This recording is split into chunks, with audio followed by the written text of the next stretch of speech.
સામાન્ય વિમાનથી જુદું લાગતું આ વિમાન એક સોલાર વિમાનનું ડમી છે। નાનકડું આ વિમાન 2 સીટર એટલે કે પાયલટ અને કો પાયલટને લઈ જવાની ક્ષમતા ધરાવે છે, પણ તેની ખાસિયત એ છે કે તેમાં એક ટીપું પણ ઈંધણ વપરાયું નથી। તે સૌર ઉર્જાથી ચાલે છે અને તેમાં રાતના સમયે બેટરીનો ઉપયોગ થાય છે। 64 મીટર લંબાઈ ધરાવતા તેના વિંગ્સ છે। આ વિમાનનું વજન એક નાની કાર કરતાં પણ ઓછું છે। આ વિમાનમાં 4 એન્જિન છે જે તેને ઉડવામાં અને કાર્યક્ષમ રાખવામાં મદદ કરે છે। कि ये विदाउट फ्यूल अपना वर्ल्ड का टूर करेगा। मेनली प्लेन अभी डिपेंड होते हैं एटीएफ पे, एयर ट्रैफिक फ्यूल्स पे।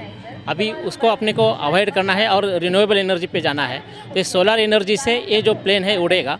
इसके ऊपर में जो आप देख रहे हैं वहाँ पे सोलर सेल्स हैं, अबाउट 11,000 सोलर सेल्स हैं। वो सन से एनर्जी कैप्चर करके वो बैटरी में स्टोर करते हैं और ये डे एंड नाइट फ्लाइट करता है। ऑलरेडी इसका 26 आवर्स का फ्लाइट हो चुका है। સોલાર ઉર્જાથી ચાલતા આ વિમાનમાં કુલ 14,000 જેટલા પાર્ટ્સ લાગે છે અને તેમાંથી 600 પાર્ટ્સ માટેનું રો મટીરિયલ ગુજરાતમાં બને છે। ગુજરાતના અંકલેશ્વર પાસેના પાનોલીમાં તેનું ઉત્પાદન થાય છે। આવનારા દિવસોમાં જ્યારે ઈંધણની તંગી સર્જાવાની શક્યતા છે ત્યારે આ પ્રકારના સોલાર એનર્જીથી ચાલતા વાહનો ખરેખર ઉપયોગી થશે। So this would definitely help Gujarat talent to find a good opportunities to work in frontier areas of chemistry and science.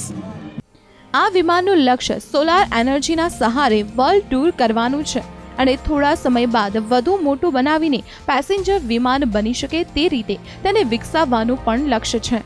જ્યારે ઈંધણની અછત ઊભી થવાના સંજોગો સર્જાઈ રહ્યા છે, જ્યારે પ્લેન અત્યારે આટલા મોંઘા ભાડા ગ્રાહકો પાસેથી એટલે વસૂલી રહ્યા છે કે જેટ ફ્યુઅલના ભાવ વધારે છે, ત્યારે રિન્યુએબલ એનર્જીનો આજે એક સોલાર એનર્જીનો જે પ્રયત્ન કરવામાં આવ્યો છે તે આવનારા દિવસોમાં જો વધારે મોટા પાયે કરવામાં આવે તો ચોક્કસ એક સારું પરિણામ લાવી શકશે। એક 0% ફ્યુઅલના આધારે ચાલતું પ્લેન આ વધારે સારી રીતે દર્શાવી રહ્યું છે।